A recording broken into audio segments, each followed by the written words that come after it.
Morning, everybody. Thank you for joining us. We'll begin with chapter 1, verse 26. We began discussing this pasuk yesterday. The famous thing that God says, let us make man. Of course, it's very perplexing. What does God mean when he says us? So we had yesterday Rashi, the famous idea that God, to show his derech eretz, God consulted with the malachim, with the angels. Before we see the Ramban, I just want to point out, it's not just let us make man that's unique in this pasuk.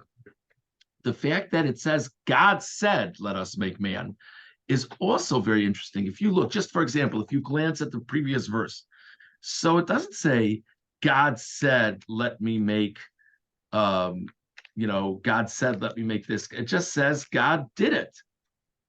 And now it's God says, let us make man. It's an interesting thing. So let's see the Ramban. Ramban on Pasuk Chava. Vayomer Elokim nase Adam. Nisyached ba'asiyas ha'adam mamar ba'avur godel ma'alaso. There's this idea of God declaring something which is not happening in every pasuk because of the greatness of mankind. Ki ein tivo kiteva chaya v'havema asher bara b'mamar hakodem lo. God had a separate declaration, which was verse 24, for the general thing that the earth should bring forth different animals. But God isn't okay with just the earth bringing forth human beings, because a human being is fundamentally different than any other creature of this world. So therefore, there's a whole new statement for the creation of humanity.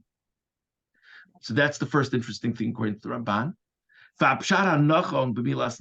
what does it mean when it says, let us make who? This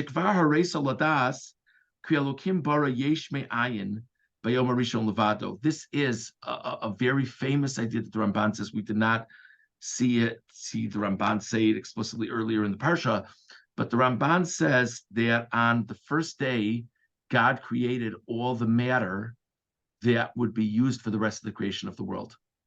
And then from that point on, it's just the matter taking form in this way or that way. So the only day of creation that the Ramban says God created something from nothing is day one. And after that, all the subsequent days, God is building the creation based on the matter that he already created on day one.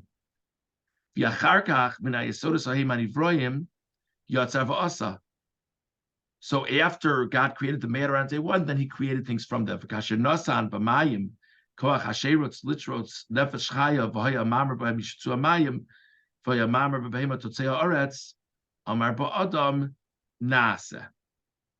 So when it came to the fish being created, or when it came to animals being created, it's just let the water bring forth, or the small creatures, let the water bring forth this, or let the earth bring forth that.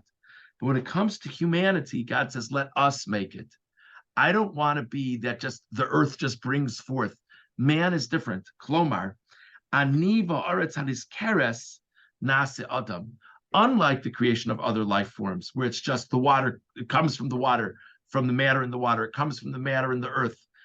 I, together with the matter from the earth, will create humanity. Shetotzi aretz haguf misodeha kasher asa babahemu b'chaya. Like we're used to this image that the form of Adam gets created from the earth. And he said that's how it was in entirety for the creation of the animals.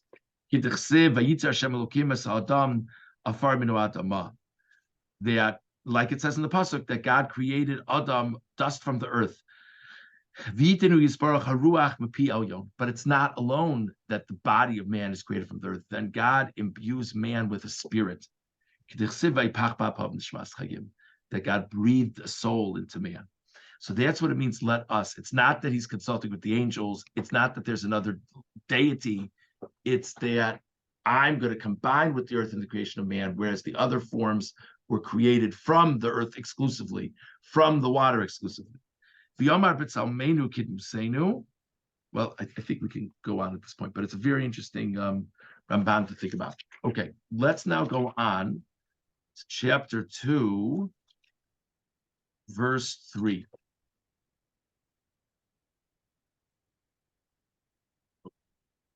This is really, it's the end of the discussion of Shabbos. This is really the end of creation. God blessed the seventh day and sanctified it. Kivo Shabbos v'kol because on the seventh day, God rested from all of his work. Asher bara Elokim, that God created, la'asos, to do. We're used to the pasuk, but just trying to look at it with a fresh set of eyes.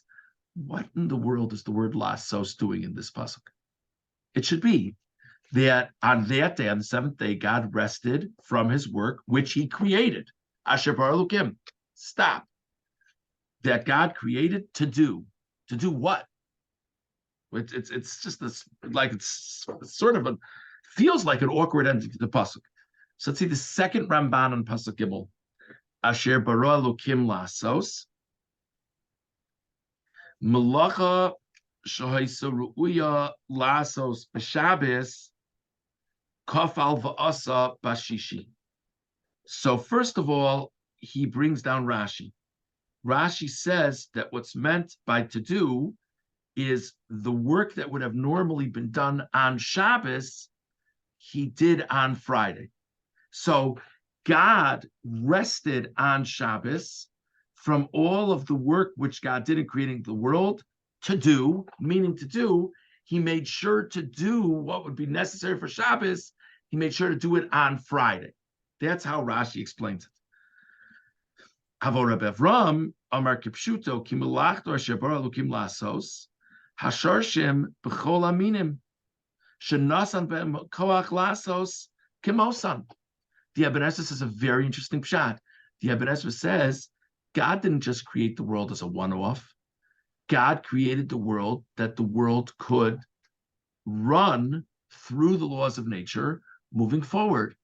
And that means that there was an ability to reproduce. There was an ability for creatures to reproduce. And that means there was an ability for vegetables to be replanted and for fruit trees to be planted and so on and so forth.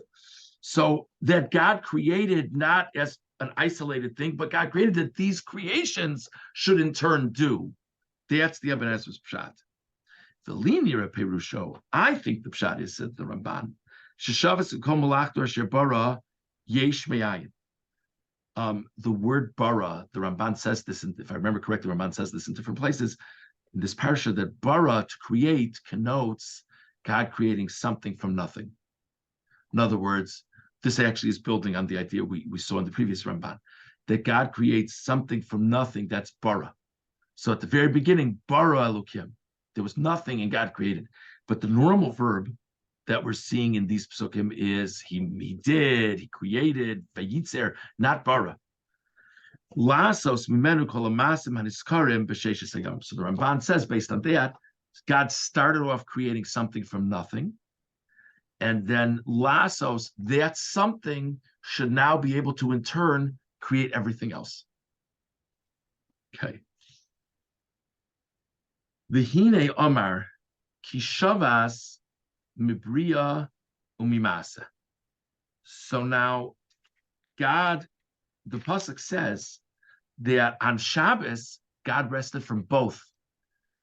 God rested min abriya shabar b'yom rishon. He certainly stopped creating something from nothing. The last time he did that was day one. Min amasa she'asa b'shar yom, and all the other chain reactions that God brought about in the subsequent days, not creating something from nothing, but something from something, he stopped from that action also on Shabbos. V'yitachein she'yiyeh lasos nimshach lamala. Maybe, says the Ramban, lasos is running back to an earlier point. Kivo shavas v'kol malachto asher bara milasos. Maybe he says that the way we're supposed to read the pasuk is, on this day, God rested from doing all of that which he did up until this point. In other words, sort of like insert lasos in the middle of the verse in the way you translate it. Okay. So just to sum up for a second before we go further in the Ramban, Rashi says lasos means he did sort of double portion on Friday. Probably many of us can relate to that. He did a double portion of Friday to get ready for Shabbos. Ibn Ezra says lasos means what he created in the world, he created with the ability to keep on going, that this should generate other things that the creation should do. And then the Ramban says lasos means bara means he created matter from nothing, and lasos means what he did with that matter at different junctures. But now the Ramban says something totally different. If you skip a line or two, Vida, you should know. Ki nichlal o b'milas lasos, ki sheshis mei breishis, him koimos ha'olam. That there's an idea that the 6 days of creation parallel all of world history. Ki kiyumo yiyeh sheis salafim shana. That there's an idea that the world is going to exist for 6,000 years. Shalakach amru, and therefore it's said, Yomo shalakadosh baruch hu elef shanim. There's an idea, a day of God is 1,000 years. What is that talking about? What it alludes to is the world will be for 6,000. In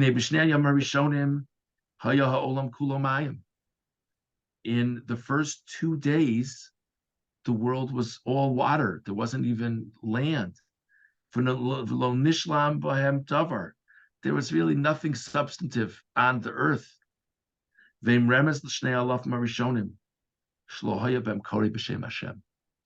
idea of the earth without solid ground is like having a world that nobody recognizes God's existence. That was the first 2,000 years. That's what it means. What the Gemara Avodah Zarah says, the first 2,000 years is like nothing. But even though there wasn't terra firma yet, the first day light was created. What does light represent in this?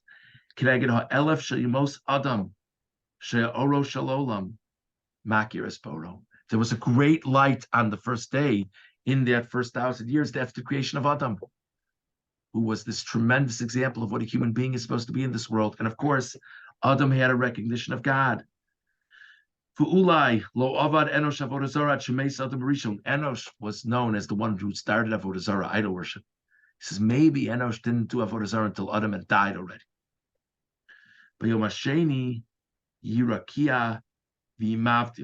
In the second day, we have an idea that there should be a firmament and it should create separation between waters.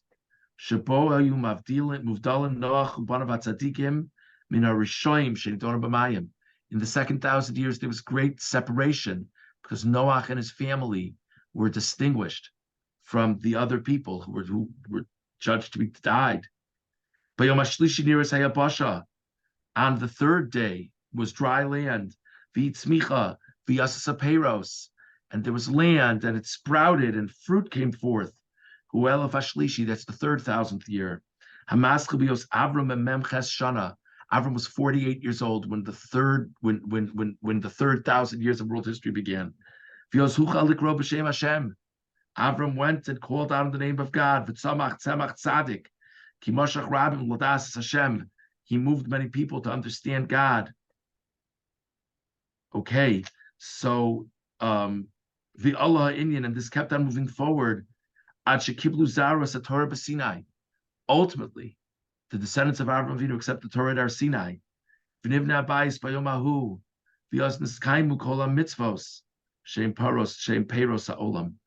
So in this period, the mitzvos are fulfilled. The Beis HaMikdash is created. The fruit of the world is there. That all represents the third day. Okay, skipping a few lines. Sources of light were created on the fourth day. Hagadol v'Hakatan, the sun and the moon, the stars. Rishon. That parallels to the building of the first temple. Okay, I want to kind of move along. Sorry, it's really a beautiful Ramban.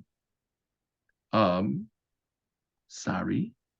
Bayom HaChamishi, Shartzu Amayim Nefesh Chaya. In the fifth day, animals came forth. Ramas Le'elef HaChamishi HaMaschil Kufay Beishana Achar Churban HaBayis. Kvo Yimshlu HaUmos. This represents the period of the destruction of the Beis HaMikdash. And all of a sudden, the animals took over, so to say. The other nations of the world took over, and there wasn't that light, and there wasn't that fruit. Bayom HaShishi Baboker, Totzi Arts Nefesh Chaya Lamina Behema Varemes V'Chayis Arts Lamina, V'Yisa Briyasim Kodem Zeruach HaShemesh, V'az Nivra Adam Etzelem Elokim. On the sixth day, ultimately, man is created.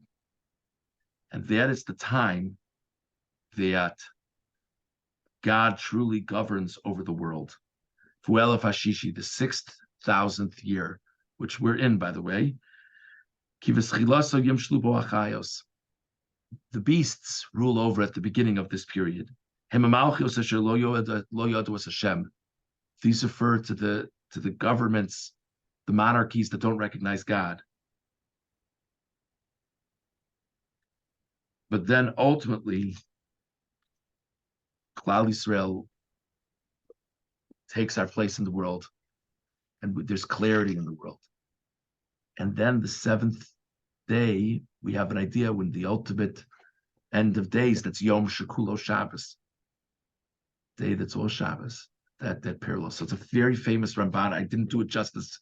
Sorry, we're a little bit over time with that, without doing it justice. But this idea that each day in the creation of the world parallels another 1,000 years in world history. So that's another Pshat Lasos, says the Ramban. They have to look at it as God created this, and this all would mirror what would ultimately occur in the world. Interesting. So we spoke about the Ramban with God said, let us make man. We spoke about Rashi, the Ibn Ezra, and the Ramban with what it means that God created to do.